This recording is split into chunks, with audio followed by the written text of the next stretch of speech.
following discussion is not necessarily the views of all involved. The goal is to start open and honest discussion in the Christian worldview. Like all things, weigh what you hear with what you know and join us in our pursuit for the truth. Enjoy the podcast.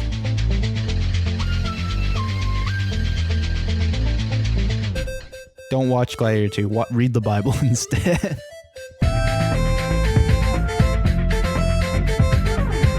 It seems like every side quest that David goes on, he goes like, I got another wife. Can you consent to this? I don't like how you're putting this. You got to give the people what they want, and they want a picture of you on the internet.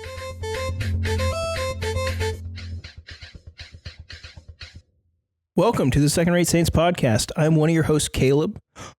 Wait, no, I'm not. I'm Joel. Welcome to the Second Rate Saints podcast. We're missing Caleb today. I'm Joel, and to my left, I'm Colton, and to my left, I'm Joshua, and to my left, it's me again.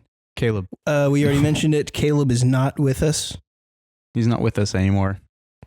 Until next week. Dude, so much suspense in this episode already. Fake his death? Cole's also not here. Cole's also not here. Stuart, never been here. Not a real person. We can continue from there. If you want to check out all of our past and future episodes, check us out at secondratessaints.com. If you have any questions, comments, or concerns while listening to this episode or previous episodes, hit us up at secondratessaints@gmail.com. If you'd like to support the pod, we have a Buy Me a Coffee. You can go to buymeacoffee.com/secondratessaints, or you can check out the link at our website. That's kind of it for us. As far as advertising goes, that felt like a quick one. Yeah. Good. Let's do a quick what have you read? Okay. That of a book that I've read half of. Okay. And what are you reading, Joel? Okay, let me start off with this. I was listening to Gavin Ortland, another excellent online Christian personality, and he had a video of how to read more, right? And I was listening to it, and I was like, half decent. And one of his pieces of advice was, don't finish every book just because you started the book, right? Like that not every book needs to be read cover to cover to get everything you need out of it. And honestly, you're just going to bog yourself down if you feel like you need to get every letter out of a book. I was recommend a leadership book called Good to Great. A bit of an older book that uses some older stats. It's a study from 1985 to 2000 on what made different companies kind of blow up during that time and increase by like some of them like up to 100 times, right? It does a lot with stats and kind of character studies on different CEOs and what some of the different structures were. I don't know if I'm going to finish the book. Right. So I decided I would bring it to the podcast council today. All right. And maybe through talking about it, I'll get the energy to finish it. He has a couple of ideas that I think could be applied to church leadership as well as CEO stuff. And I've actually heard some of the pastors I've worked with have kind of the CEO mindset. And I don't know if that's healthy, but it's there. So yeah, at some level, we can treat a church like a business, but it can definitely get out of hand. Sure. And I think everybody kind of has that little bit of an intuition of when that happens. I think the church, I mean, this is a very Protestant thing to say, but I think the church will adapt somewhat to the circumstances or the culture it's in. For sure. In how it's formed. Yes. The Roman Catholic Church functions very similarly to the Roman government at the time. So there is similarities there, definitely influence. Not exactly. Caleb would be angry if I said that without clarifying. But you can definitely see influences of how the Roman nation ran to how the Catholic Church runs. Oh, absolutely. And I think you can see, again, similar things with how Greek city-states run and how the Greek Orthodox Church runs. And you can see similar things with You're going to upset a lot of people by saying that, but yes. Well, it's something lots of people have opinions on, right? Like on church leadership and ecclesiology. Yep. Yeah. Well, also like the European Protestant churches started to function very similarly. A lot of their documents started to look very legal because a lot of them were lawyers. Calvinism, just 100%. It takes legal language for sure. Yeah. So you're going to see Lutheranism bases a lot of, as a mix between like the culture of the day, as well as the obviously the Catholic system too, but weird molding and changing of ecclesiology. Yeah. All evangelical churches basically are just structured the culture of the day. Yeah. And we need to see how the church ought to function in its different forms in a culture, and not assume that the current instantiation of it ought to be what it should be every instance. Yes. And so, yes, CEOs are going to have some crossover with current church leadership, specifically bigger churches. Yes. But like with the other forms, we need to dance around that and be like, okay, well, what's the actual ethic that's different? Yes. Absolutely. Yeah. So a couple things that I read out of this book, and not all of them are directly applicable to church leadership, but I thought this one was interesting. There's a contrast between a genius with 1,000 helpers and a helper with 100 geniuses, right? This kind of thing. And it kind of plays into this, you're always training your own replacement, right? Yep. It's like if somebody's at a church and they feel like but if organizationally they are running everything, everything has their hand in it, and they're kind of the visionary behind the ministry. And you see lots of churches like that. It's kind of the celebrity pastorship thing. Yeah. Once they move on, there's actually a little bit of a void, right? And you have a lot of people that can implement ministry, but don't necessarily have the vision kind of actualized in themselves. Yeah. Because they've just been running off of somebody else's, not necessarily micromanaging, but usually input. And I just, for churches, in my mind, there seems to be a much healthier method of training up your replacement in the same way that you are the helper, the leader, that are trying to make each one of your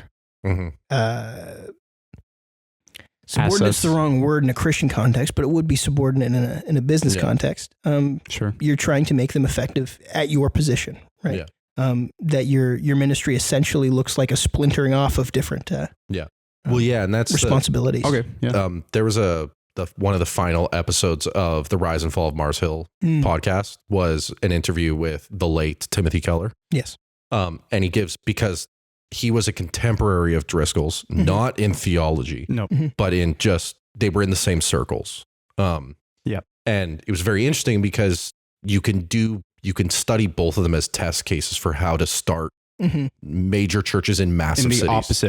In the opposite way, because one of the things Timothy Keller mentioned was the problem with Driscoll was, as you need that person with the charisma, vision, theological education, all that stuff to start that church. But then as the church gets bigger, that person's influence needs to decrease and to diversify a bit. To what's the term for when you have, rather than within a hierarchy where it starts to splinter off power and control? Doesn't matter. Yeah. I can't remember. Where basically you set up other individuals Delegation. that take aspects of the initial person's job. Yes. You need them there because they're the only one at the beginning. But as it grows, you need to give off, okay, now this person's in charge of worship. Now this person's in charge of liturgy. Now this person's in charge of the finances. Now this person's in charge of this. Yeah. As a church planner, that's what you need to do. And then when they got to 500 people in their church in Manhattan, they broke it up into 5 different churches. And they did it all again. Right. Yeah. And so for like a year beforehand, they were like, okay, guys, we're going to be splitting into these 5 different churches. Just like when this church started, you all grew this thing, did the evangelism, took the volunteer roles to take these places. You're going to do that again. And so we're not going to force you to go to any one of these individual churches, but go where you feel led, continue, and we are going to be splitting off. And then when those individual churches got to about 500, they did it again. And it was just, you can't let Mars Hill becomes this pinnacle, like this arena of 12,000 people. Rather than using exponential growth, right? Yeah. And because of the lack of delegation and all that, it just disintegrates. Yeah.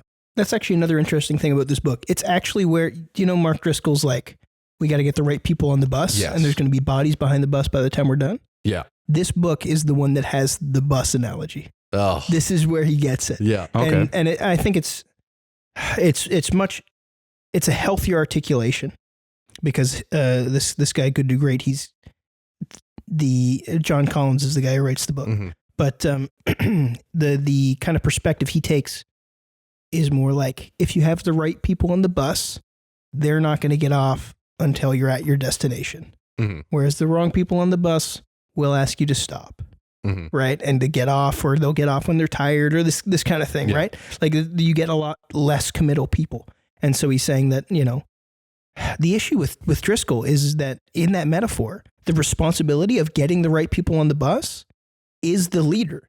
Mm-hmm. So if he has to throw people off the bus or run people over, that's actually his fault for organizing the wrong team. Yeah. Right. Well, and he's using the metaphor horribly. He's using it horribly, but, and if you haven't, like if our listeners haven't listened to The Rise and Fall of Mars Hill, Mark Driscoll would often have this analogy of, we got to get the right people on the bus or the right people on his team. Mm-hmm. And there's going to be bodies behind the bus by the time we're done. Right. Yeah. And so that's this bulldozer mentality. Yeah. It was kind of like my way or the highway. Right. Yep. And I think it was his downfall, and he's still preaching, dude. Yeah. But he also radically changed all his theology and lies and says he never taught the old stuff. Yes. Yeah. He also is a bit of a pariah. Yes. At this point. There was something I saw in some circles. At least. We've gone off topic a little bit, but there was something I saw from him the other day, and he was talking about like the church is not masculine enough, right? Mm. And he goes like, well, the reason priests can't like lead people. He's talking about the Catholic Church. He goes, well, why would I, as a successful man, want to listen to, this celibate guy like this? Mm-hmm. What was it? This broke virgin is what he called them. Oof. And I'm like, okay, so those are attributes Christ had. So watch your mouth for one. Yeah. But right? That whole personality has always been part of his ministry. Oh, absolutely. From the beginning. Absolutely. Yeah. But what I'm saying is he's still consistently doing this. That's wild to me. Yeah. The fact he's still saying this stuff. And but even now, like in current modern times, that idea is growing. This idea of like hypermasculinity in Christianity. And I think there is masculinity to be had in Christianity. Of course. But I think it is. But not his form of masculinity. Yeah. Like with everything, I would agreed. I would specify though that it's not hyper masculinity. It's over masculinity. It's sinful masculinity. It is toxic masculinity. I would say. Well, I just don't want to say it like that. Yeah. Well, no. I would specify that there's the only two types are right masculinity, where you are presenting the masculine part of the image of God, in which men are endowed with certain, for sure, aspects of God's character, the same way that women are endowed with certain aspects of God's character. Yeah. And that there's either the right one or the wrong one, the sinful or the good. Of course. Yeah, that's why I try to say things like hyper masculinity, showing that it's out of sync, that it's not proper. Yeah. Anyway, we're not here to criticize Mark Driscoll specifically, but we will. We will. Or do for we? many? I don't know. I think. Let's get this guy behind the bus. I think everyone should listen to The Rise and Fall of Mars Hill. It's a great podcast. It skews deconstructionists some episodes, so beware. That's of fair. If you listen to some of the interviews they do with past members, because when you're in a church like that that's hyper masculine and runs like a business. Okay, let's tie it back into the book. Yeah. Runs on only business principles and not building the kingdom of God. Yep. Mm-hmm. Right, and the kingdom of God is the opposite of the kingdom of man, right? In a lot of ways, right? In the way that it lifts people up and the least of these, and we got all these different things going on, right? So when your church starts to look like a successful business, it's like, okay, let's reevaluate. Yeah, right? Mm-hmm. Like, are we doing something good in some ways or bad at others? You have to be checking. Timothy Keller, like you were just bringing up, is a good example of how, okay, we need to run it differently because it's not necessarily a business. It has exponential growth. It has, patrons. It has all of these different, but it's not a business. Right? Well, and his goal was to not make himself a figurehead. Yes. Because if you're going to Mars Hill because you want to go listen to Mark Driscoll, well, then was the reason you're going there because of Christ? Yeah. And here's the thing. Timothy Keller had the ability to be a figurehead. Yes. Because some of his stuff is incredibly insightful. Like if you read The Problem of God, excellent book, cultural implications out the wazoo, right? Like excellent. Mm-hmm. In a lot of the same ways that Mark Driscoll's like preaching is kind of admired, right? Where it's like, oh, this is countercultural. It's like, no, this is countercultural, but it's also measured. It's intellectual. It's wise, right? And Timothy Keller has a lot of that.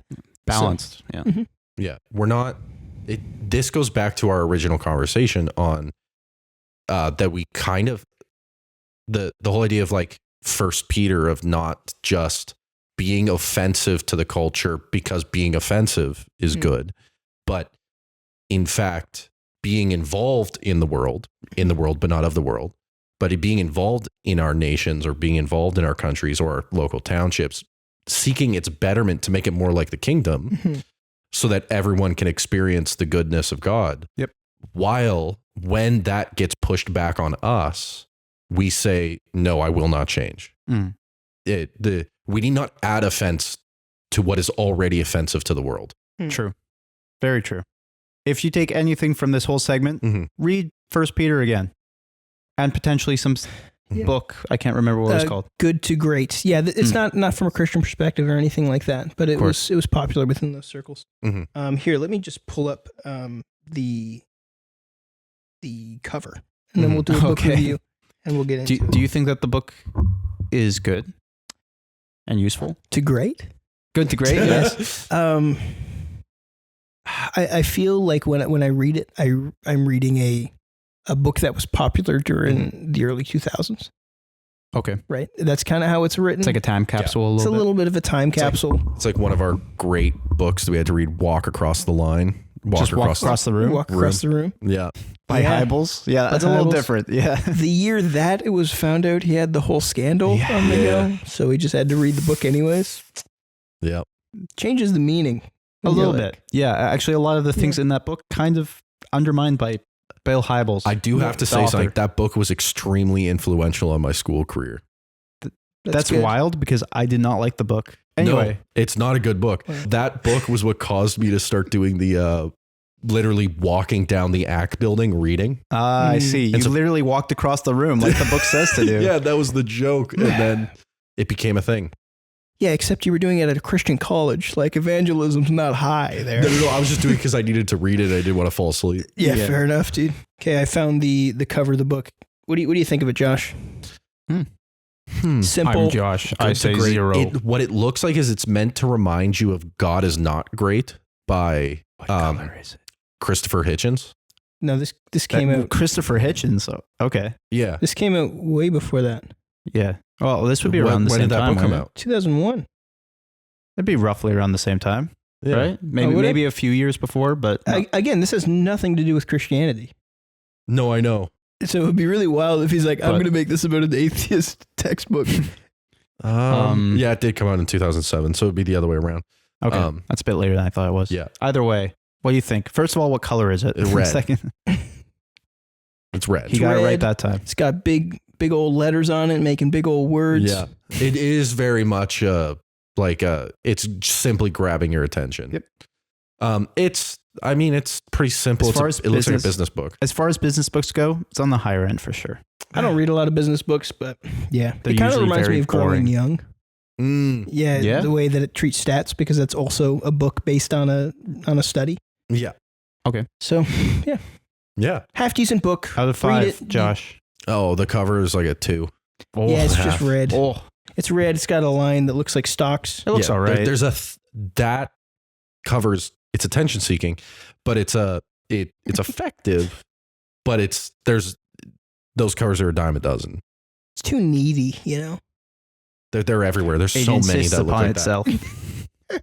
Yeah, but I think you guys are being harsh. I think it's like a 3, 4. It's a 3. It's fine. I would rate the actual book. I would rate the actual book like a 2.5. Like a out proper of 30. solid in the middle. Out of 30. No, out of 5. Okay. I don't know why we never used out of 10. We use out of 10. Because we were going to do 5 halos on the website. It's actually where it comes from. But then here's the thing. Then you can't use halves. What's half a halo? It's a C. Like, who cares? Here's some Second-Rate Saints lore. The reason I keep calling it halos, and Caleb gets mad at me when I do it. He doesn't actually get mad at me. He's going to get upset that I say that. He gets mad. Yeah, he does. Okay, it's not just me. Okay, cool.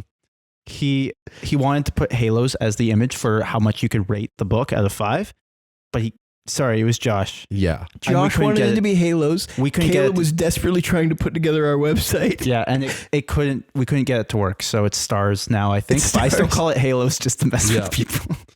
I love it. Anyway. Second Saints lore for you. Put that in the wiki. Speaking of second, we're in 2 Samuel. Yes. I think that's one of the better connections we've made, to be honest. Better segues. Flip the segue. We've got to read basically 2 chapters. Yep. So, and we've already spent so long dunking on. Before we get into Samuel, yes, can we do a quick, very brief rundown of what happened in 1 Samuel and the first chapter? Oh no, he's dead. Oh, did you kill him? Yes, I did. Kill the guy. We're That's there. That's the We're first chapter. What about 1 Samuel? That's fair. Oh, of 1 Samuel? We've already done a review of 1 Samuel. That's fair. Yeah. Okay. 2 Samuel, chapter 1. David finds out Saul is dead from Amalekite. It comes up to him. An Amalekite. It comes up to him, and he's like, "Hey, I put the king out of his misery because he asked me to. Aren't I such a good guy?" And David's like, "No, you're not," and he kills him because this guy did what David was basically trying not to do for the entire time he was in 1 Samuel.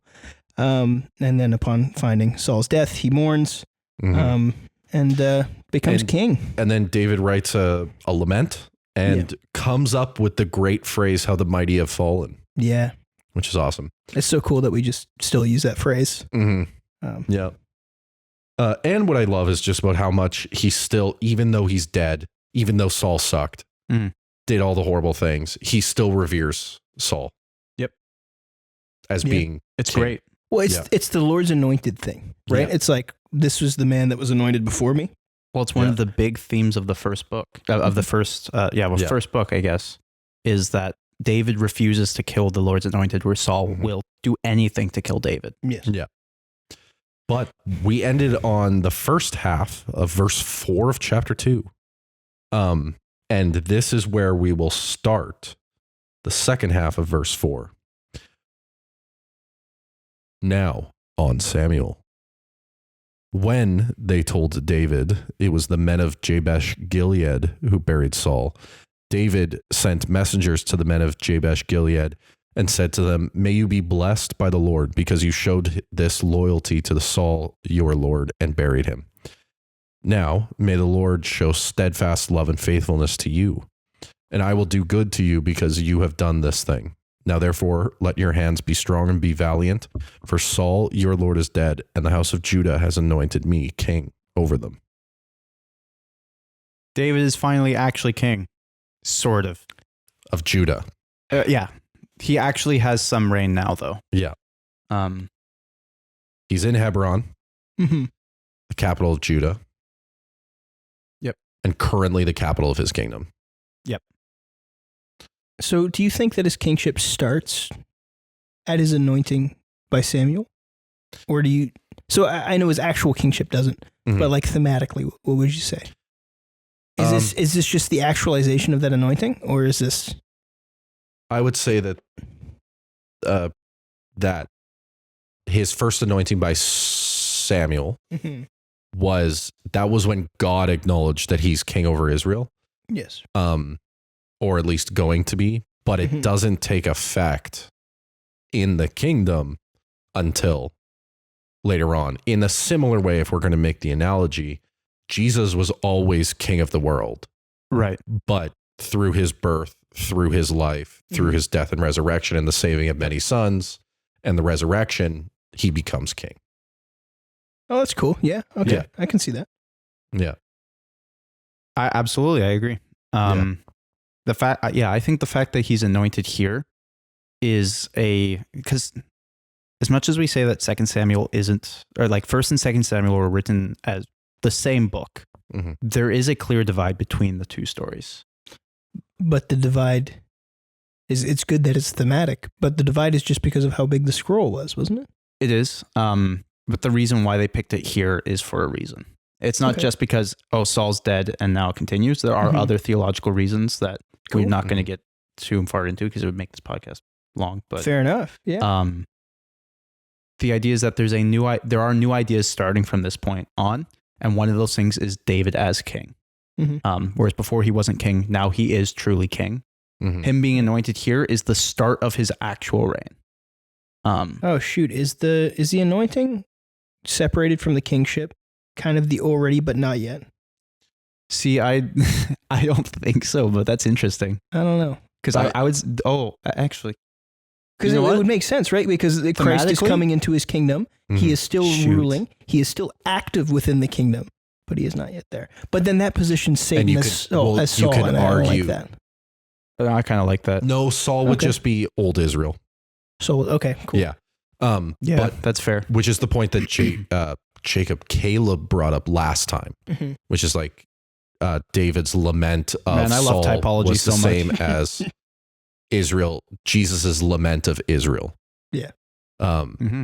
And even though it was evil and rejected him and hunted him down and tried to kill him, it was still his. Yep. He still loved it. His chosen, yeah. Yeah. And so in the same sense, you have, like with this, it's him ruling from Judah is like him ruling from the church. Okay. Whereas when he rules all of Israel, it's Jesus at the end of days crowned as king of all the earth. You would say that Judah is more like the church, where I would point to his first anointing by Samuel as more of like the church equivalent. I would say his anointing is his baptism. That's what I was going to say too. Christ's anointing? Yeah, because you see the same thing with Saul, where he's anointed and then he goes and fights Satan. And then Saul, he's anointed and goes and fights a serpent. I can see that. Interesting. Yeah. Well, we have a big conversation about typology. Yeah.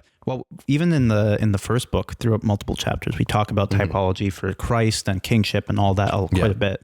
Well, I mean, if you deny David as a type of Christ, right? Like I don't think you can. No, you can't, because then you actually disconnect Christ from the Psalms.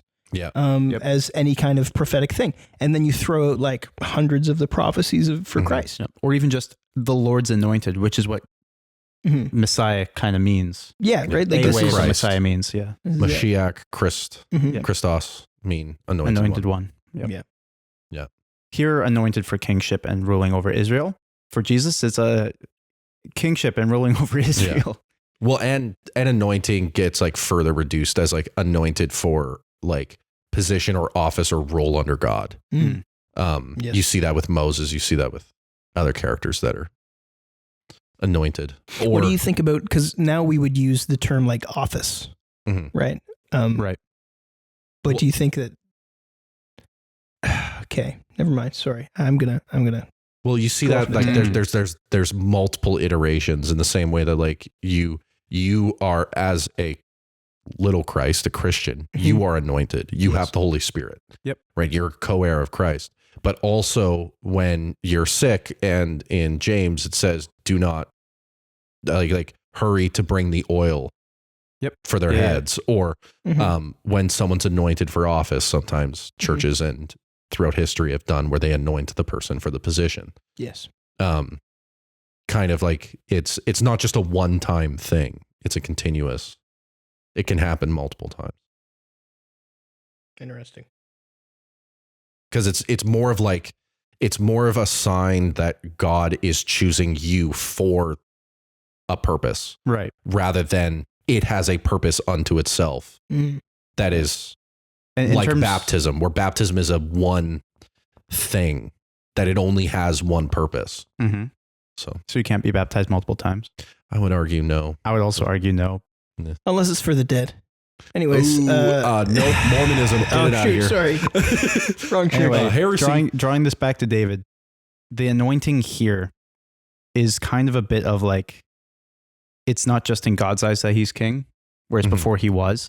Saul was too, but now it's the true start of David's reign on earth. Like, maybe that's not the right language to use, but maybe in Judah, it also.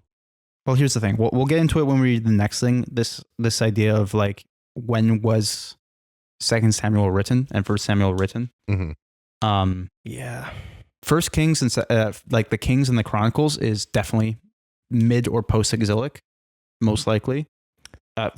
Mostly because they kind of have to be for the last bits. Yeah, they kind of write with a knowledge of what's going to happen. Chronicles much later than 1st and 2nd Kings. Here's the thing: the way they compile historical works in the Old Testament, though. to say one book is from one time period is also difficult.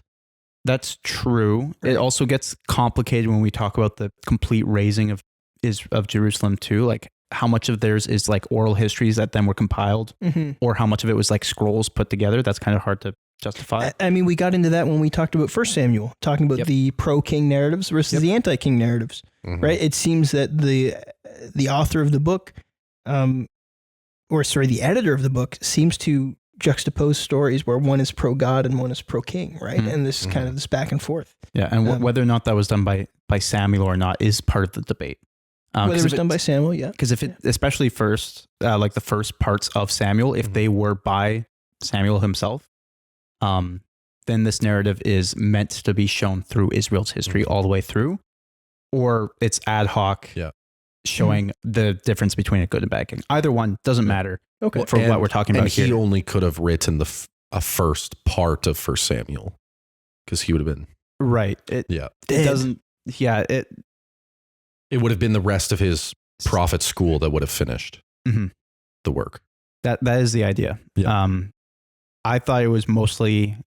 Anyway, we won't talk about 1 Samuel again, but go listen to our 1 Samuel series. When we talk about the Benjamin stuff, we'll get into it. Anyways, unless we have something else to say about this specific part. No, let's start splitting hairs.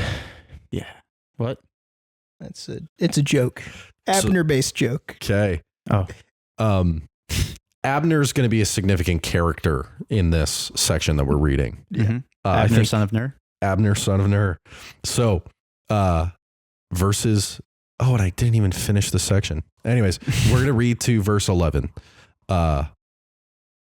But Abner, the son of Ner, commander of Saul's army, took Ishbosheth, the son of Saul, and brought him over to Mahanaim.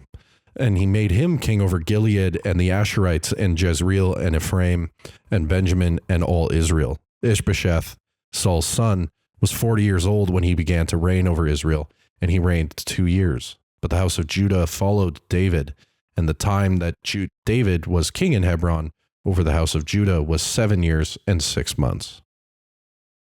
Right. You kind of think of it as being longer, hey? David's rule. Well, I think this is before he rules in Jerusalem. Yes. Yeah. But yeah, it's like he goes a whole 7 years ruling just Judah. Yep. While there's a king of the other 10 tribes. Yeah. Which is odd because we usually talk about how the kingdom is divided after Solomon because of his sons. But currently the kingdom is divided between 2 kings. Yes. Yeah. Almost like this might be intentional by a post-exilic author, maybe. I don't know. If the idea is that this, no, I'm interested. Yet. Yeah, we're not quite there yet. Later on in the story, it talks about Benjamin. The tribe of Benjamin is separate from the rest of Israel, and that is because, the argument goes later on in the story, or later on in Judah and Israel's history, Benjamin and the 10 tribes of Israel for the northern kingdom are everybody except for Benjamin and Judah. Benjamin sort of kind of becomes like cut in half and diminished. Is it Benjamin or Simeon? It's Benjamin as far as I'm aware, but I could be wrong. I think it's Simeon gets absorbed into Judah. I thought it was Benjamin who gets absorbed because it's the smallest after all the stuff that happened in Judges. But because in Judges, Judges kind of, the whole stuff with whatever his name is, concubine who gets, and then he cuts her in half. Yeah, cuts her up, cuts her in pieces, sends it to everybody, and then they all basically eradicate the tribe of Benjamin except for a small bit. Oh yeah, no, the southern kingdom was made of Judah and Benjamin. Sorry. Yeah. And because when Jeroboam's given the 10 tribes, the southern kingdom is still called Judah because Benjamin's so small and gets assimilated into Judah that Judah is really the only one that matters. And the idea here in Samuel is that the one that David was given, it's semi-propagandistic. Not in that it's a lie, but in this, Judah was always David's kingdom. The northern tribes were never.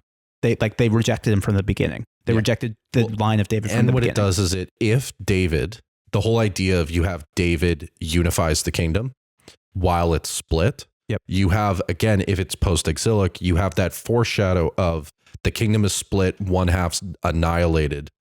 But then after the exile, there will be a reunification of the people. Yep. And you've got that image presented.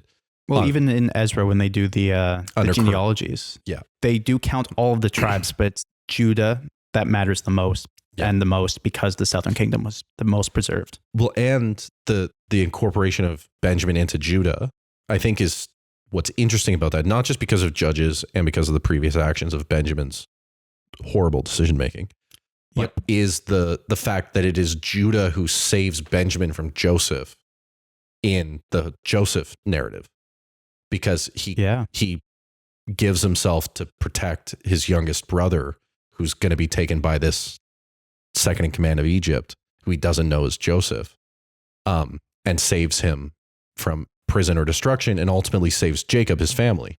Yeah. And so there's this continuing narrative of Judah saving Benjamin, and then even to the end, ruling over them.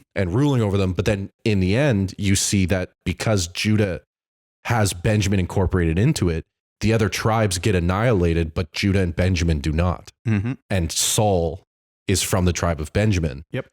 And because it survives. Yep. Whereas the other 10 get absorbed into Samaria and dissolve as peoples. Yep. Which I talked a bit, and we've talked a bit about how this could be post-exilic, as in after the Babylonian captivity, this would have been written potentially. Mm-hmm. The opposite argument on the other side of it, still being written before, but Benjamin still being separate and Judah still being separate kind of thing, is that Benjamin is the house in which Saul comes from. So it being named separately makes sense because they are the ones in charge. They are the ruling kingdom. Yeah. Well, and tribe. They are still a tribe. So like they get absorbed in the ruleship of Judah, but it doesn't mean that Benjamin, the people of Benjamin, start referring to themselves as Israelites, as the tribe of Judah. They're still the tribe of Benjamin, but they live in the kingdom of Judah. Yeah. And we kind of have to let go a little bit of modern ideas of what a nation state is. During this time, most of these people are very pastoral, or they huddle in cities and then they go out to work. They huddle in cities to go out to work. This is the ancient Near East kind of thing. The nation state doesn't exist for another 3,000 years, 4,000 years almost after this. 4,000 years. 3,000 years after this. This is 1,000 BC-ish. Yeah. So today? Last 300 years. Right anyway, sorry, you're right. We can't. But the 10 tribes as a loose conglomeration up until this point is relevant. Yeah. Yes. Yeah. Joel, do you have anything to say? Not really on that part.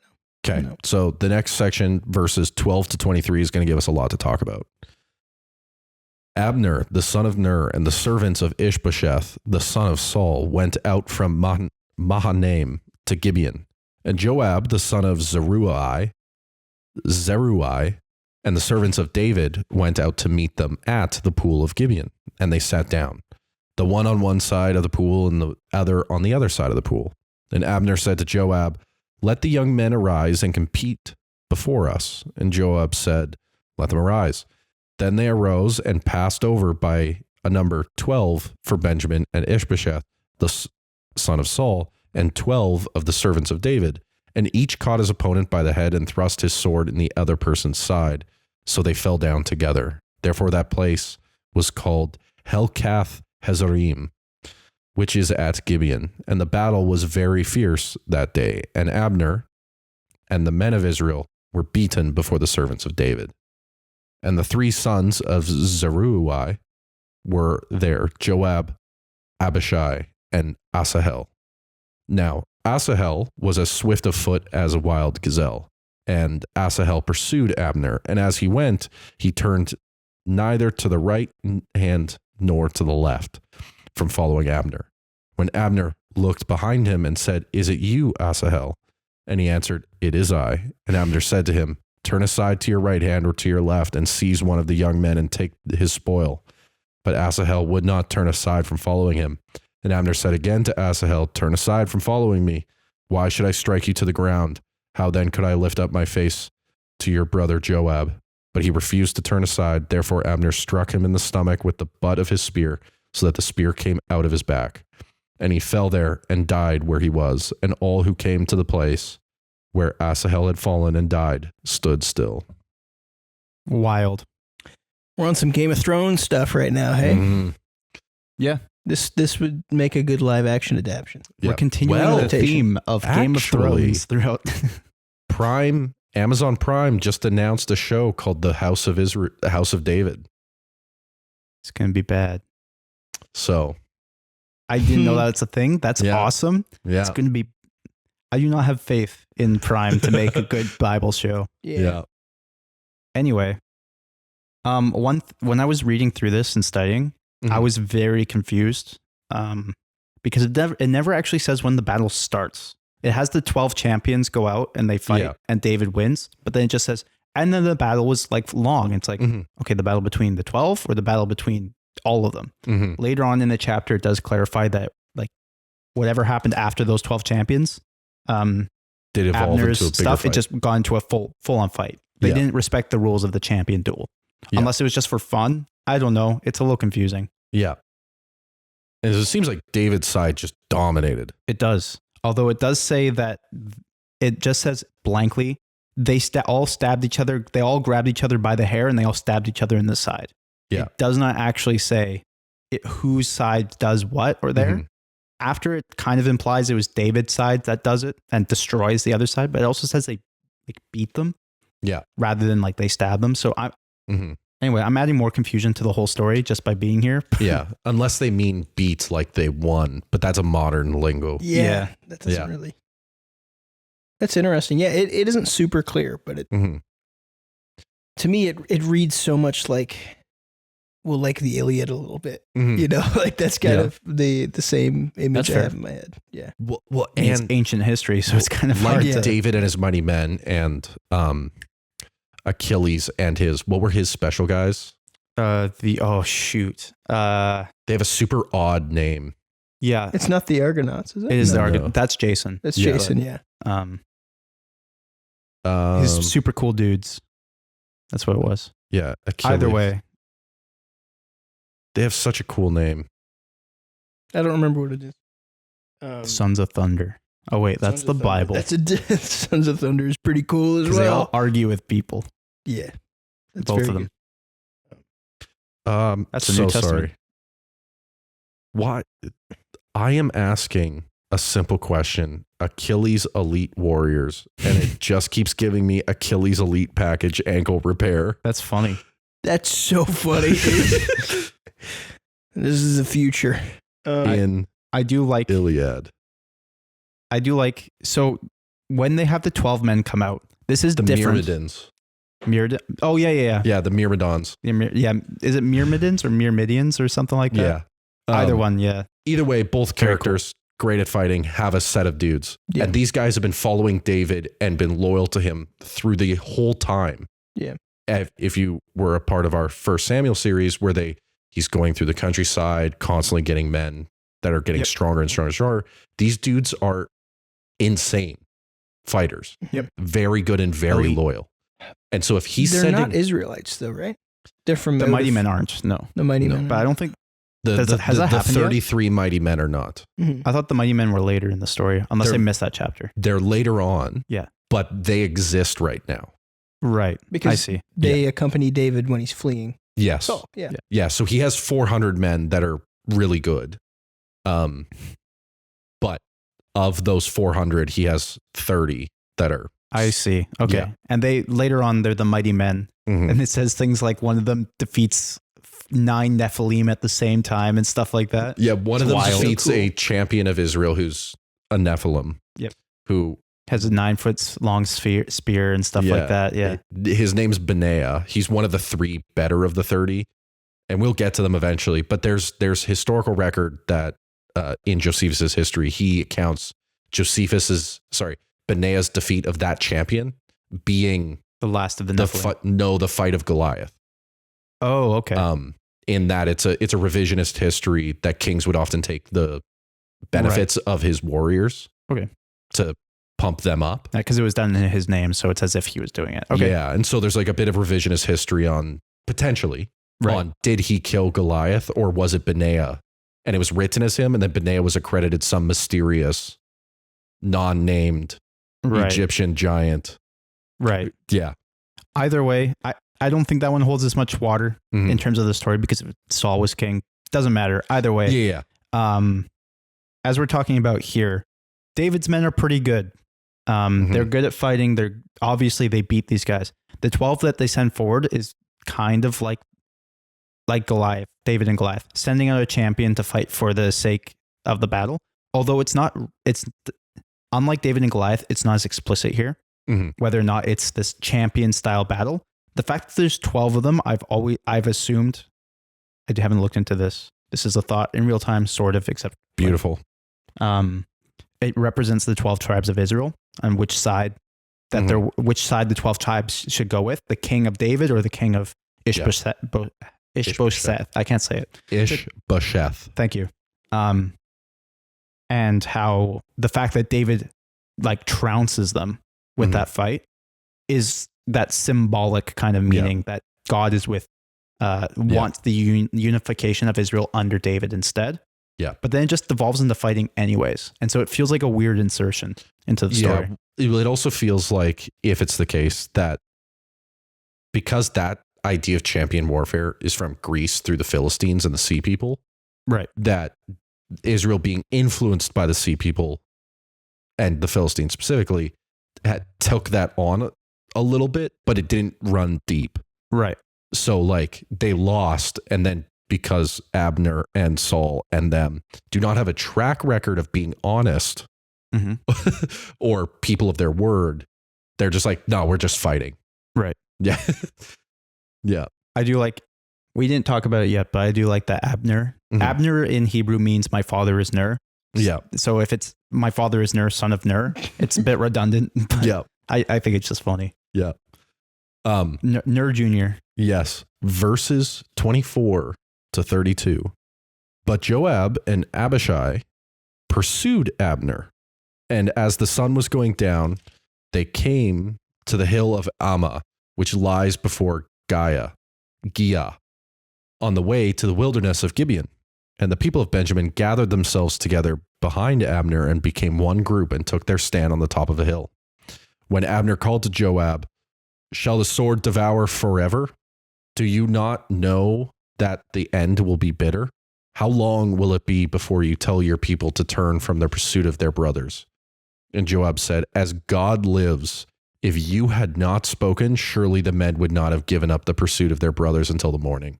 So Joab blew the trumpet, and all the men stopped and pursued Israel no more, nor did they fight anymore. And Abner and his men went all the night through to Arabah, and they crossed the Jordan, and marching the whole morning, they came to Mahanaim. Joab returned from the pursuit of Abner, and when he had gathered all of the people together, there were missing from David's servants 19 men besides Asahel. And the servants of David had struck down of Benjamin 360 of Abner's men. And they took up Asahel and buried him in the tomb of his fathers, which was at Bethlehem. And Joab and his men marched all night, and the day broke upon them at Hebron. They got trounced.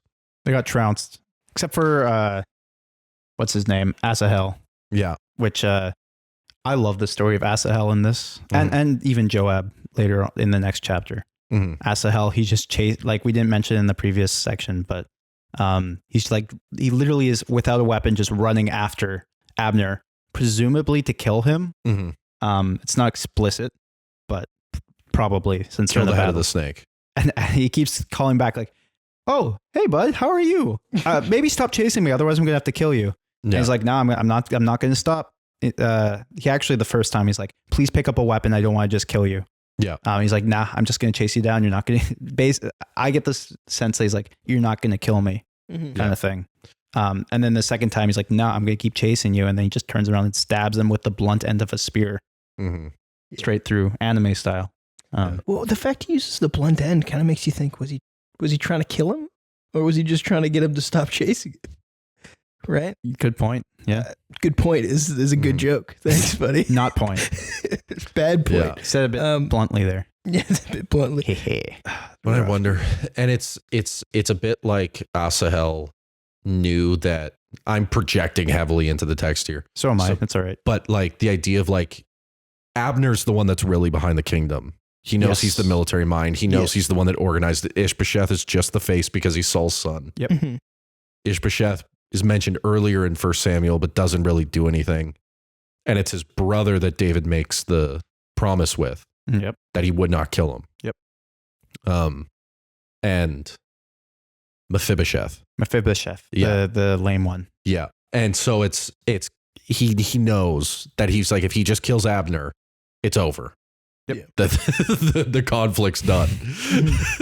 He's just, yep. It's not your story, dude.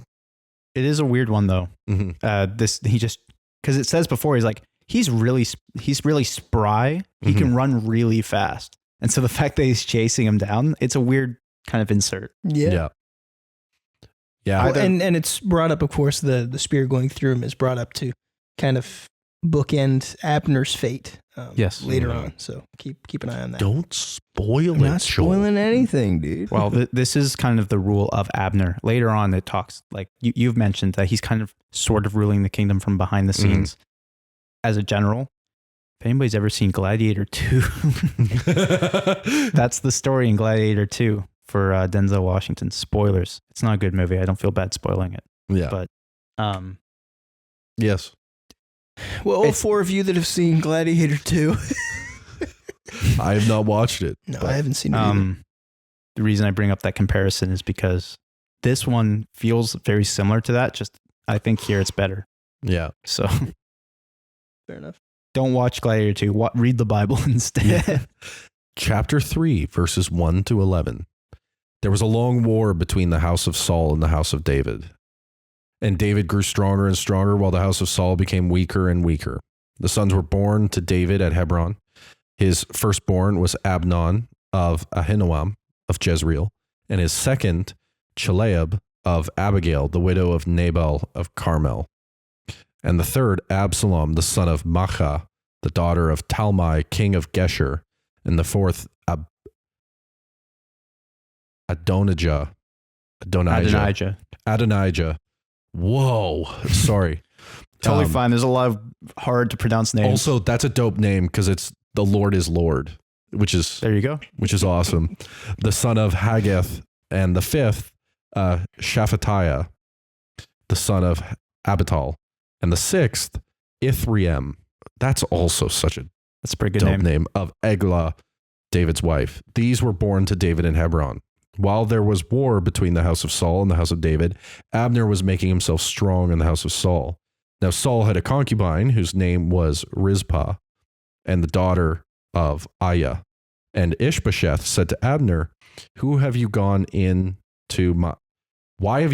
my father's concubine? Then Abner was very angry over the word of Ishbosheth and said, am I a dog's head of Judah? To this day, I keep showing steadfast love to the house of Saul, your father, to his brothers and to his friends, and have not given you into the hand of David. And yet you charge me today with a fault concerning a woman. God, do so to Abner and more also if I do not accomplish for David what the Lord has sworn to him, to transfer the kingdom from the house of Saul and set up the throne of David over Israel and over Judah, from Dan to Beersheba. And Ishbosheth could not answer Abner another word because he feared him. Wild. Mm-hmm. Which just goes further to the idea of Abner's basically showing force of like, yep, I'm the one that runs this over the king. Yeah. And he, by sleeping with the concubine of the king, he is essentially taking what he believes is his. Yeah. Because that's the whole thing. You don't sleep with the king's concubine unless you yourself are the king. Yeah. And by doing so, he is insulting Ishbosheth specifically. But then he comes back with, hey, I'm going to give it to David. Stop complaining, kind of thing. Yeah.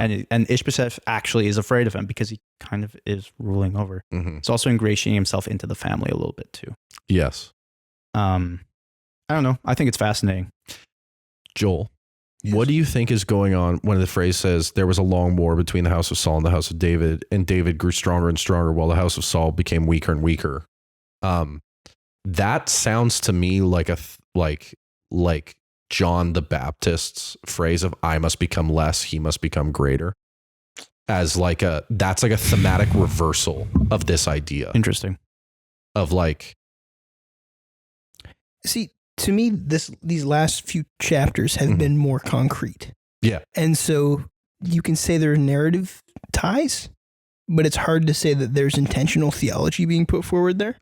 Yeah. So I would say like more of like it's not intentional on the author's perspective, but like it seems like there's a reference there where those that work, John the Baptist bringing about Jesus's reign, the same way that Saul's actions bring about Christ's reign, David's reign. And you see this idea of the one that came before has to become less and the one that comes after has to become, but in this sense, it's negative. Whereas in John the Baptist sense, he purposely does it. He's purposely doing it out of humility, because Jesus is the greater and better prophet that God has chosen while he was still prophet. Right. In the same way that while Saul was still king, David was anointed king, but Saul opposed it.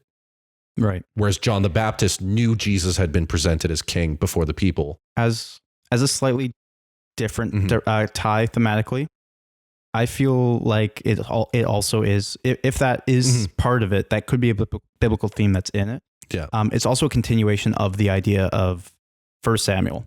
Yes. This idea that as Saul starts diminishing in his kingly rule, David's attributed more by the people. As David's in the wilderness, he gains more and more men and more followers and more greatness in the eyes of even the foreign kings, whereas Saul's house is being attacked by all sides and he's falling apart.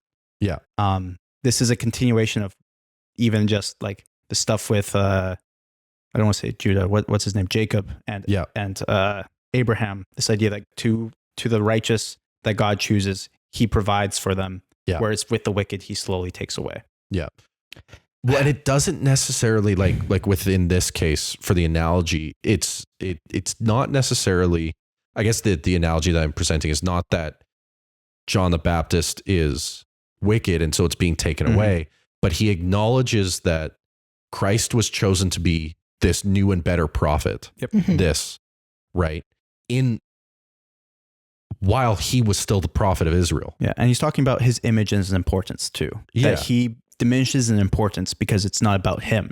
He's preparing the way for the Lord. Yeah. And in the same sense with Saul and David, where David was anointed king while Saul was still king, rather than going, okay, this is the Lord's will, I need to give it over, I need to stop being king, I need to hand over the kingdom to David.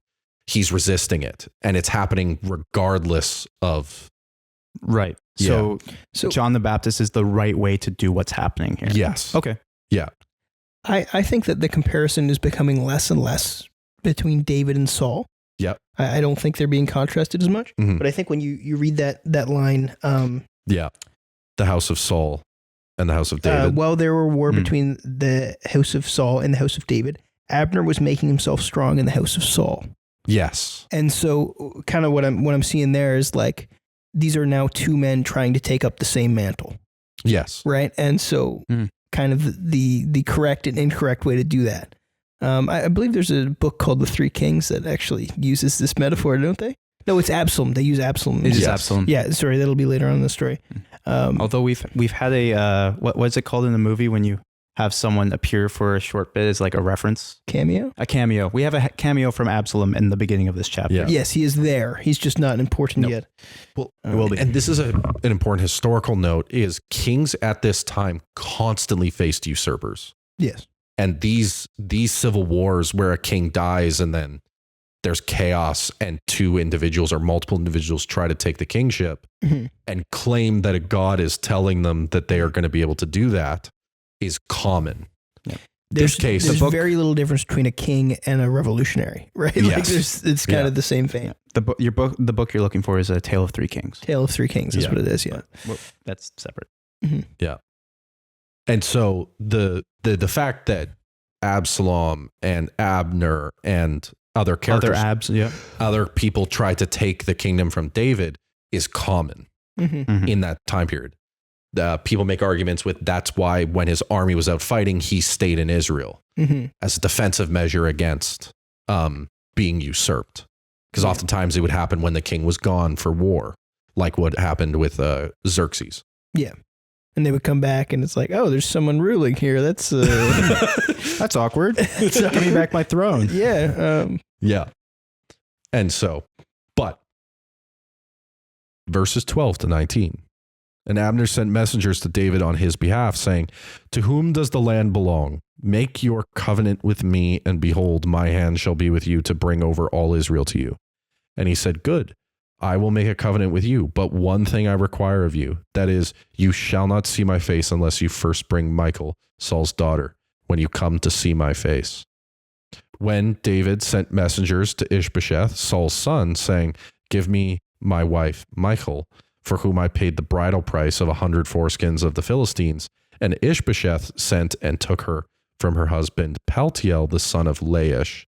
But her husband went with her, weeping after her all the way to Bahurim. Then Abner said to him, go, return. And he returned. And Abner conferred with the elders of Israel, saying, for some time past, you have been seeking David as king over you. Now then, bring it about, for the Lord has promised David, saying, by the hand of my servant David, I will save my people, Israel, from the hand of the Philistines and from the hand of all their enemies. Abner also spoke to Benjamin. And when Abner went to tell David at Hebron all that Israel and the whole house of Benjamin thought good to do. Very interesting. Because actually rereading through this after doing stuff, he's being legitimate. When he promises to Ishbosheth, it's not just a threat. He actually means to give Israel to David. How did I miss that the last couple of times? But when in doing so, obviously he's subverting Ishbosheth. But I find it very interesting how David, Abner comes to him and David says, all right, if you do this, I want my old wife back. Yeah. Because he was betrothed to her. Yeah. Yeah.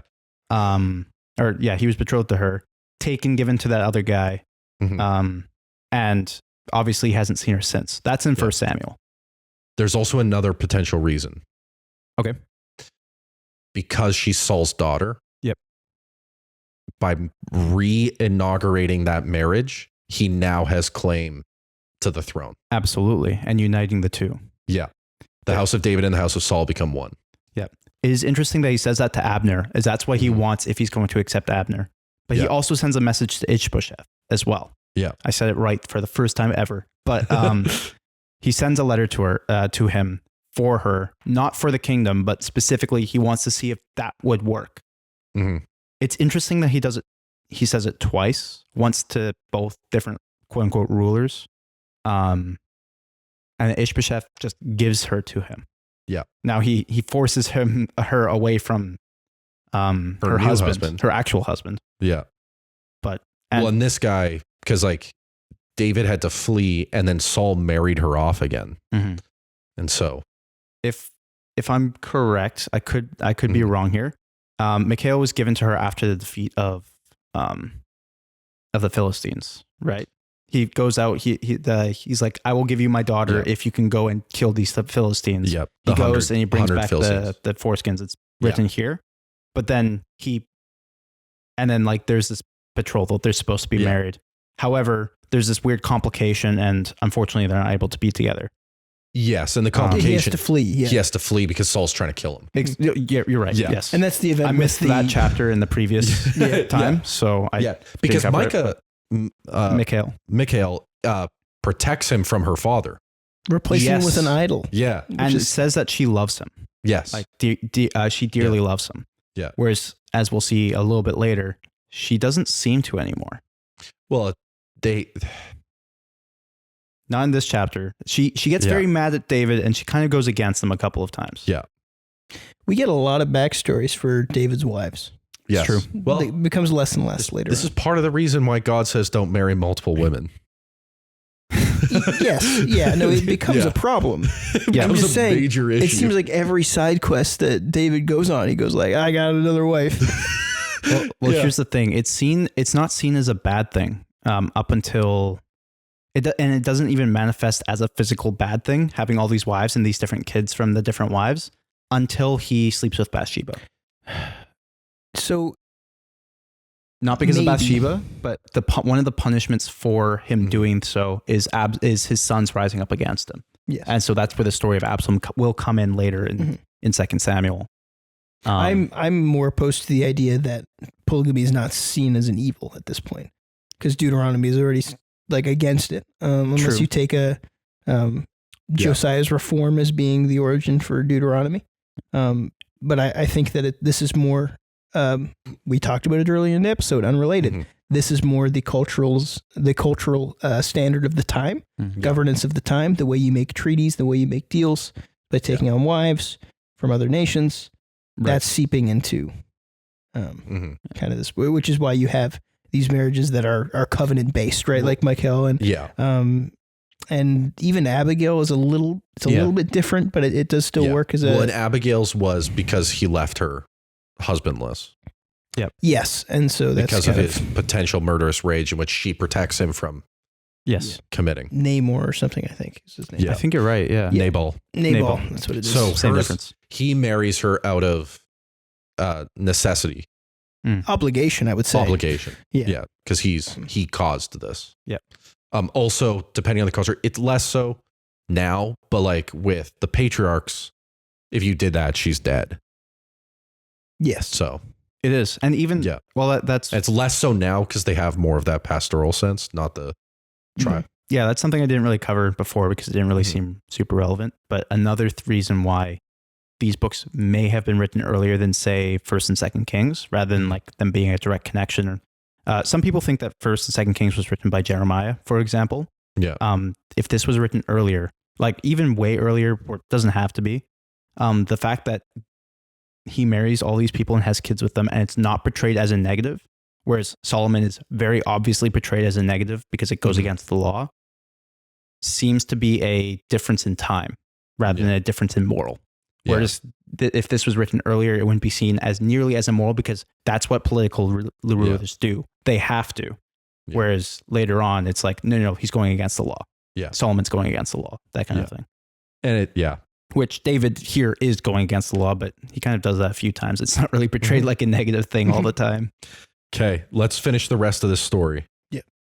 Verse 20-25. When Abner came with the 20 men to David at Hebron, David made a feast for Abner and the men who were with him. And Abner said to David, I will arise and go and will gather all Israel to my Lord and King, that they may make a covenant with you, and that you may reign over all that your heart desires. So David sent Abner away, and he went in peace. Just then the servants of David arrived with Joab from a raid, bringing much spoil with them, but Abner was not with David at the Hebron, for he had sent him away, and he had gone in peace.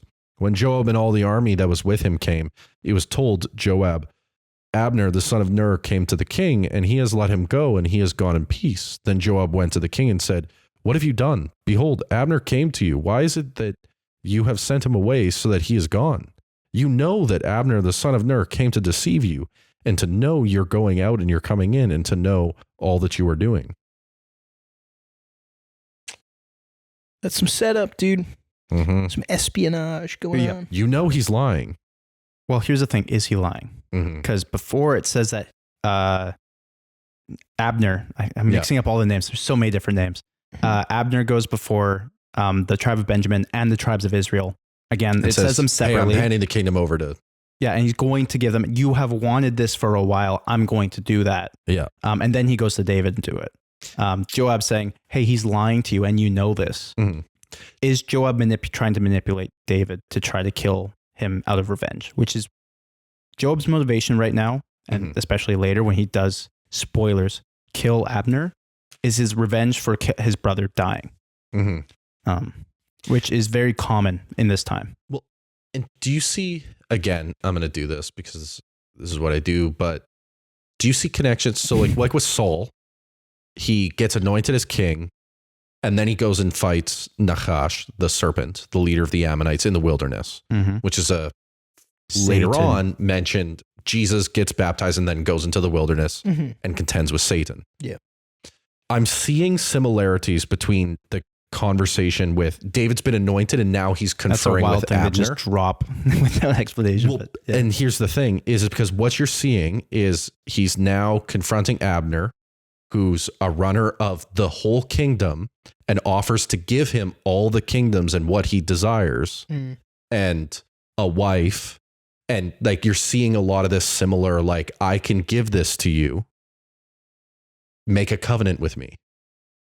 And then like with Satan, where it's bow down and worship me, and I will give you all the kingdoms of the world. Right. See, I'm on board with it paralleling the Canaanite conquest.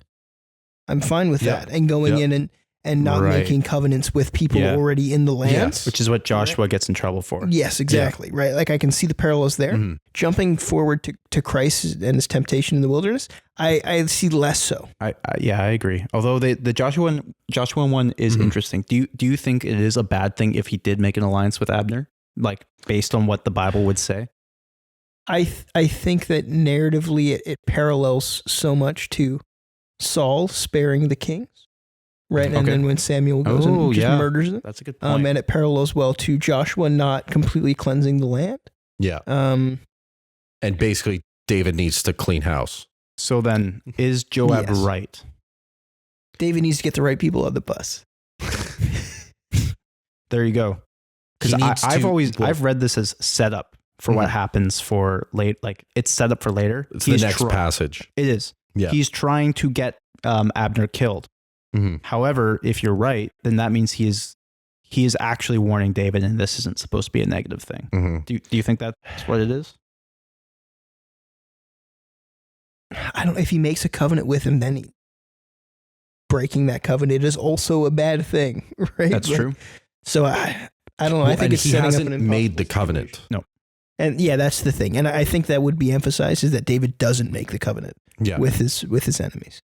Or sorry, with the enemies of God. It would be the idea. Right. But it's not super clear that Abner's an enemy of God either. Well, and I think it's what it's specifying is that within God's kingdom, quote unquote, that at this point, I think what you're starting to see is just because you're Israel doesn't mean you're a part of the people of God, which comes up later in the New Testament, which is why God is willing to annihilate most of the kingdom of Israel in the exile, is because they're separating themselves from God. The wheat from the chaff. The wheat from the chaff. Yeah. And I think what you're starting to see here is the first inclinations of that idea. Well, that's again, that exilic or post-exilic writing argument that the northern kingdoms are not the true nation of Israel. Yeah. And so if this plays into that, I don't know. It is those who follow David who are the true kingdom of Israel, the same way that it is the Israelites who followed Jesus who were the true kingdom of Israel. As we go into the next chapters, I'm sure that idea will bring this idea up again. I think I still fall in the idea that the Joab is being selfish in this moment, and he's not actually warning David. He is simply just trying to get Abner to die. Yeah. But he could be telling the truth too. He could be actually warning David. Could be that it's or kind both. Of like the wrong work, but the right answer, where he is revenge motivated, but it is the will of God that Abner does not make the covenant with God. I do think this is supposed to show God's, like, as we go on, Abner dies, David gets the kingdom anyways through later chapters. This is a way of God's will playing out that's done by Joab's wickedness. Yeah.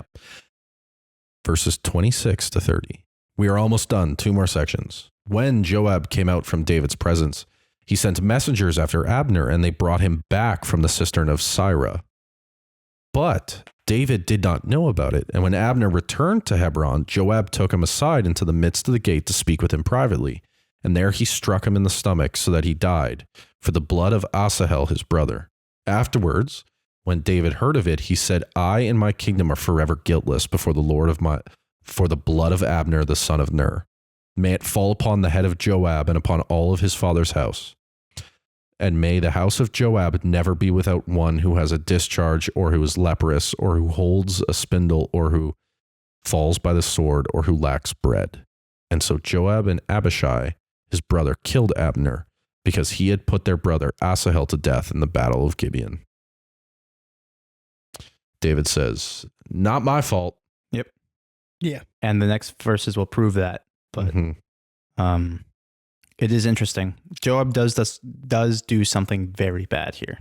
Revenge is mine, says the Lord. Vengeance is mine, says the Lord. During this time, it was very common, though, and even before this, basically throughout the ancient Near East history in general, if someone kills your father or your brother or something like that, you do the same to them. In the Bible, it's written an eye for an eye, a tooth for a tooth. It's not the same principle, not exactly, but in there. Punishment should equal exactly the crime committed. And that comes out of the cultural idea of the time that for every heifer that is killed by your neighbor, they have to repay you a heifer. Yeah. You do equal justice. Yeah. And by killing someone who killed your brother, you are exacting equal justice. Yeah. However, like here and the rest of the Bible proves, like you said, revenge is the Lord's. Yeah. Well, they're not supposed to do this. And that punishment was meant to be done through the proper channels. Yeah, the courts. Not just kill him. He's too dangerous to be kept alive. Yeah. David curses his family. Joel.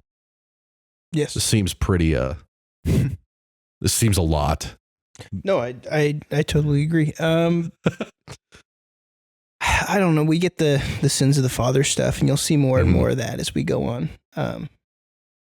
Into like Solomon's reign, that becomes a kind of more of an issue. Yep. And even throughout all of the kings, that's the thing. He kept in the ways of his father, Ahab and stuff like that. Yes. Yeah. If this curse is a legitimate historical thing, do you think it still continues through a certain percentage of the Jewish population? I don't think you can say that. Well, do the descendants of Joab and Abishai continue to have, or when did it stop? See, and this is where narrative and theology kind of depart for me, because this is, I don't think this is like prescriptive, this is not something that is, I vaguely remember a part of Kings that talks about the last of his bloodline. Oh, okay. But I could be wrong. That could be mixing up with someone else. But it's kind of the same question of like, is there still someone out there with the mark of Cain? Right? Like this kind of thing. Well, and that theologically gets specified as anyone in opposition of God. Yes, and that is ultimately the thing is that sin, when it is finished, brings forth death, and this is an example of that. But if we take this as an example of literal history, and he is literally cursing his actual genealogy and bloodline and stuff like that, does that continue to today? I have no idea. Yeah, so it doesn't seem to me like this is... No, if they come to Christ. It's like, you remember that turd episode we had one time? Where somebody was like, it says you will be blessed to 1,000 generations or cursed to 1,000 generations or however the verse goes. And somebody had messaged in a question, it's like, how many generations have we had? Like, has it been 1,000 generations yet? Are we done with the curses? Are we done with the blessings? It's like, fair enough, dude. That's not really the point, but we like it. So I do see this more as a narrative thing rather than this is not. Right. I do think that it does actually play out in the story. Like him cursing out his blood. It does come up again, I'm pretty sure. Yeah. But even still, the fact he curses him here feels pretty justified. The fact that he curses his family is in following with other ideas in the Bible. Whether or not it's good is not the point. Yeah, it's more of the theological presentation of the passing down of sin from father and son. Yes. But also the when one man sins, his whole family. Well, yeah, federal headship, the whole idea of like the sinful nature is carried on through every generation. Yeah. Or even like with Achan when he sins at Ai, his whole family is put to death, not just him. Buried under stones. Later on, when someone tries to rebuild Jericho, their first son dies because of Joshua's curse. And the second time he does it, the second son dies. And then his whole bloodline, Yeah. But let's finish the last portion of the Abner arc. Then David said to Joab and to all of the people who were with him, "Tear your clothes and put on sackcloth and mourn before Abner." And King David followed the bier. They buried Abner at Hebron, and the king lifted up his voice and wept at the grave of Abner, and all the people wept. And the king lamented for Abner, saying, "Should Abner die as a fool dies? Your hands were not bound, your feet were not fettered. As one falls before the wicked, you have fallen. And all the people wept again over him. Then all the people came to persuade David to eat bread while it was yet day. But David swore, saying, God, do so to me and more also if I taste bread or anything else till the sun goes down. And all the people took notice of it, and it pleased them, as everything that the king did pleased all the people. So all the people and all Israel understood that day that it had not been the king's will to put to death Abner the son of Ner. And the king said to his servant, do you not know that a prince and a great man has fallen this day in Israel? And I was gentle today, though anointed king. These men, the sons of Zeruiah,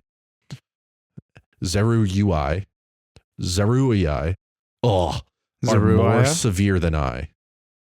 The Lord repay the evildoer according to his wickedness. It's interesting because I think we have different translations on the word. Mine says, do you not realize that in verse 38, do you not realize that a commander and a great man has fallen in Israel? And yours says a prince and a great man, which is interesting. Because a prince in Hebrew or Aramaic does not simply lead it's not dynastic necessarily. Yeah. Okay. But I think this falls a little bit towards, man, David's such a good king propaganda. And I get that. Is like, well, it literally says, and the people were pleased. Like they were always pleased. Yeah, with everything he does. Yeah. With everything he does. Well, here's the thing was, because if we go back to the beginning of Samuel, right, they want a king like everyone else, like the rest of the world. And then there's this note that it's like, and they loved the king. And everyone loved the king. And is it trying to specify that he's different from Saul in that people loved him because of the good that he did rather than because he was like everyone else? All the other kings? Right. Whereas Saul was like all the other kings? Yeah. I think it's also building up and foreshadowing that the people come to accept him as king. Yeah. Obviously, that gets contradicted a little bit after that with people like Absalom or the other rebellions that happen where some people follow him because they're like, oh, Absalom's pretty cool.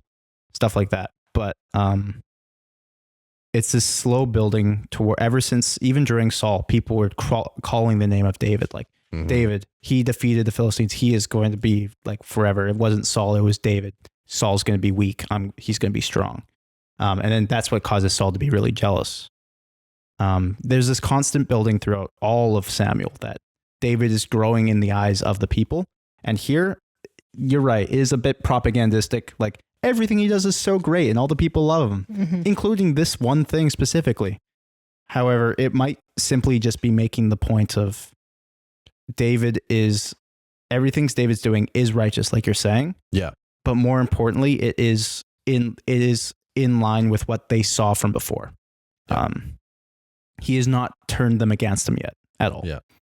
And slowly building up his legitimacy in the kingdom. Yeah. Well, and also it's kind of highlighting the fact that the whole kingdom was turning against Saul anyways, except for a few holdouts.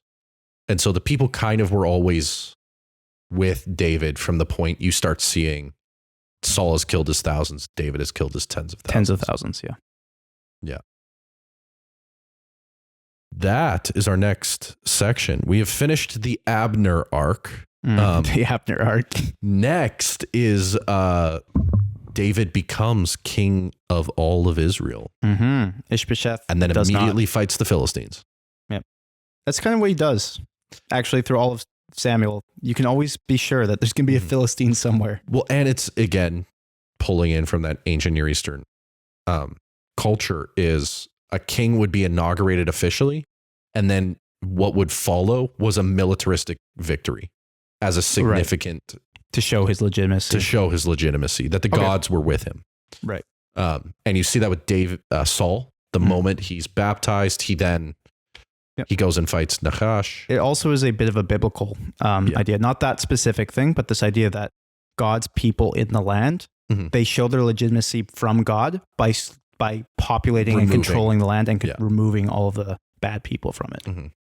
I can't help but seeing like a little bit of this David wanting to spare people, wanting to elevate people up is like, I'm not going to say it's super intentional, but it is how Christ conquers, right? Is through sacrifice. Well, a man after his own heart. Well, I also see that's stretching it. If the whole idea of David is representative of Christ and Christ is representative of the Father, like that whole idea, then it's showing you that David loves his enemies. Yes. In the same way that God loves his enemies. Yes. And so there's this attempt with Saul and with Abner to bring them into the fold.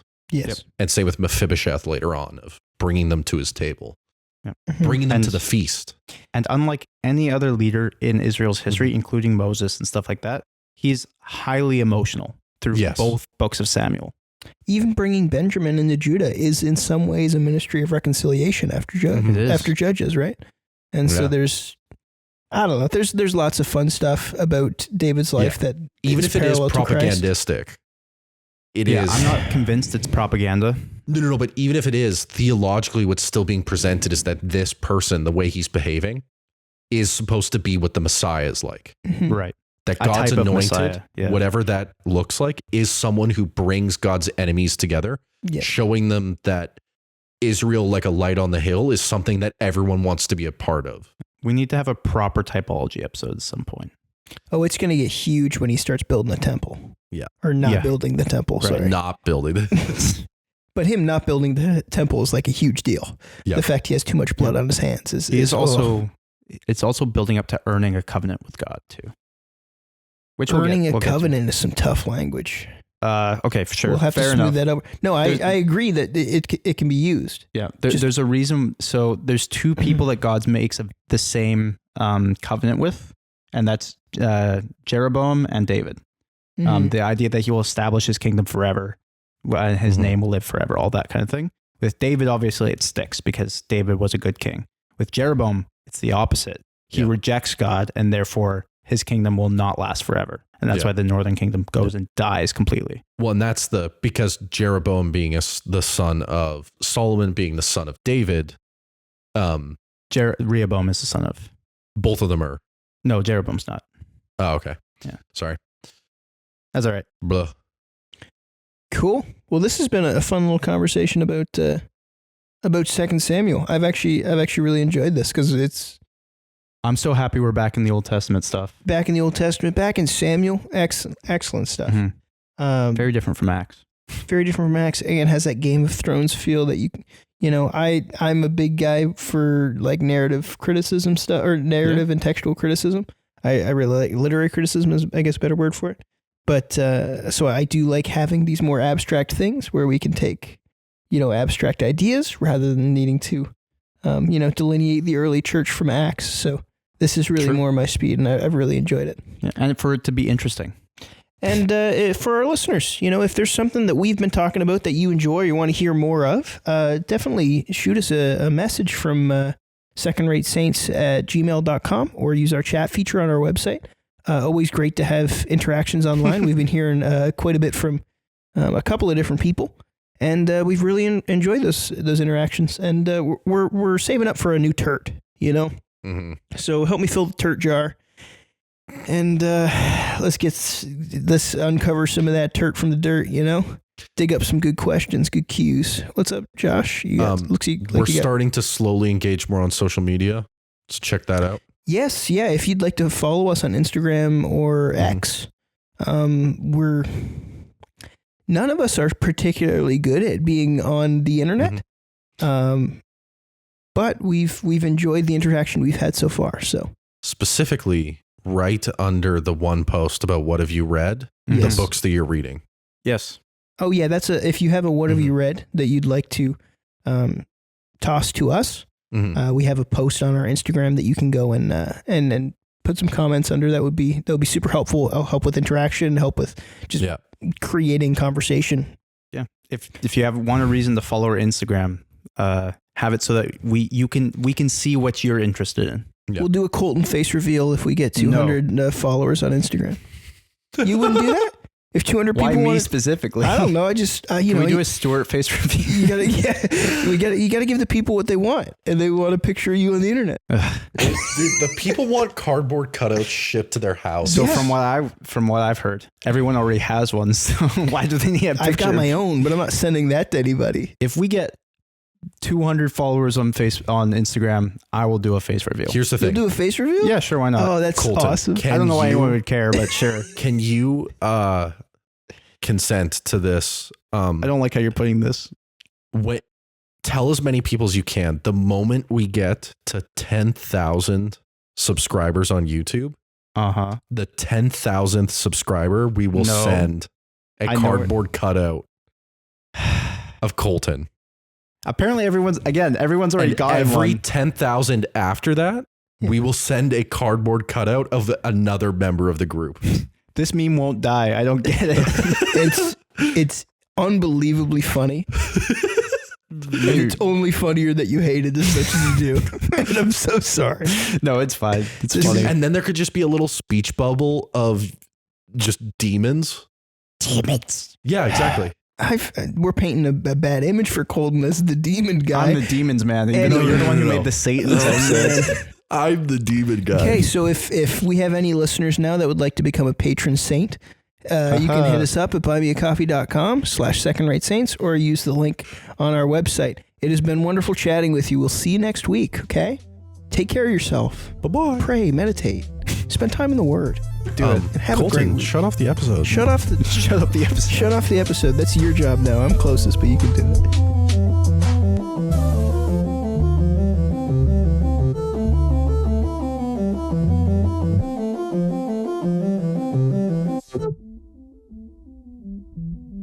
Schmungus.